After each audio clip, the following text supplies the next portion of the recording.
The radial brush is finished. We have a 180 mode and then a every 90 degree mode.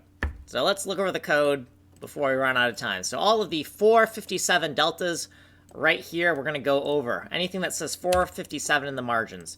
In the Mermaid function section, within our editor, put U32 symmetric radial isolated. I was about to say isometric. In the isolated code, we've changed this to the dense mode. I've decided that this mode here should be dense mode, just rotating by every 90 degree increment.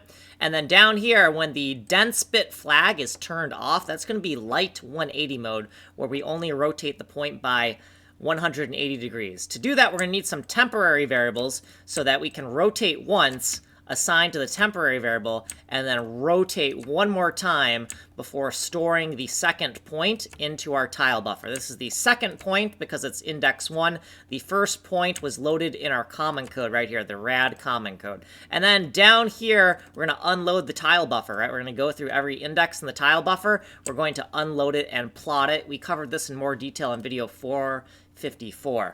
Here's what we did previously, here's our footnotes, and here's what we did in this video. If you want a longer explanation, you can go here. You're on the advanced playlist on the Kanji Coder channel. Source code is here. You can email me here. I'm Kanji Coder. I'm working on an MMO. It's called Atomic Ivy MMO. It's a fully destructible fractal geometry side-scroller open world bomb game. That's a lot of words, but I swear I'm doing it.